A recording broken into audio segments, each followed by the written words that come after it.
حضرت عبداللہ بن عمر رضی اللہ سے روایت ہے،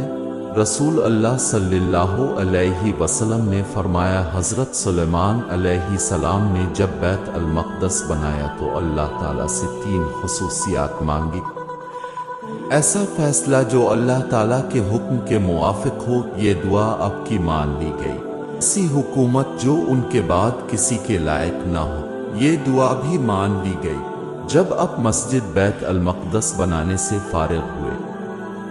تو یہ دعا مانگی کہ جو شخص بھی اس مسجد میں آئے اور اسے آنے پر نماز ہی نے ابھارا ہو تو اسے گناہوں سے اس طرح صاف کر دے جس طرح اس کی ماں نے اسے گناہوں سے پاک جنا تھا۔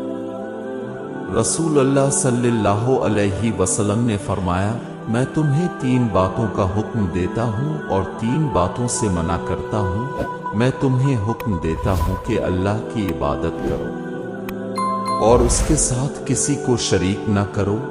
اللہ کی رسی کو مل کر مضبوطی سے تھام لو اور فرقہ فرقہ مت بنو، اور جس شخص کو اللہ تعالیٰ نے تمہارے معاملات کا نگران بنایا اس کی اطاعت کرو، اور میں تمہیں فضول گفتگو،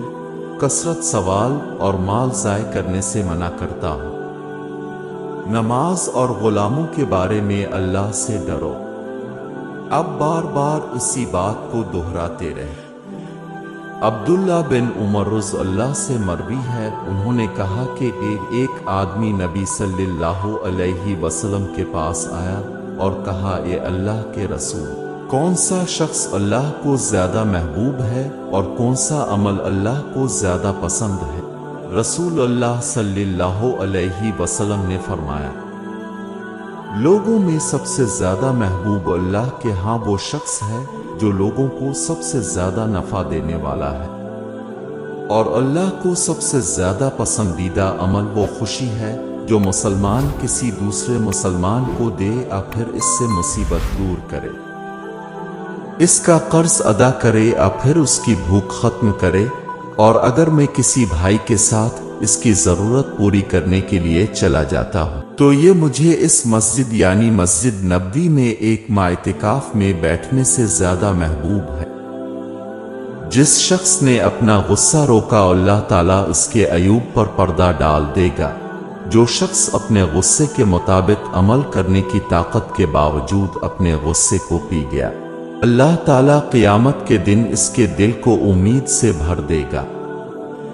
اور جو شخص اپنے بھائی کے ساتھ اس کی ضرورت پوری ہونے تک اس کے ساتھ چلا تو اللہ تعالیٰ اسے اس دن ثابت قدم رکھیں گے، جس دن قدم ڈگمگا رہے ہوں گے، اور یقیناً بد اخلاقی عمل کو خراب کر دیتی ہے جس طرح سرکہ شہد کو خراب کر دیتا ہے۔ عبداللہ بن مسعود رضی اللہ سے مروی ہے، انہوں نے کہا کہ جب تم میں سے کوئی شخص مانگنا چاہے تو اللہ کی حمد و ثنا سے ابتدا کرے، پھر نبی صلی اللہ علیہ وسلم پر درود پڑھے، پھر اس کے بعد مانگے، یہ کامیابی کے لیے زیادہ مناسب ہے۔ رسول اللہ صلی اللہ علیہ وسلم نے فرمایا، جب کوئی شخص اپنی جگہ سے اٹھے اور پھر واپس آئے تو وہ اس جگہ کا زیادہ حقدار ہے۔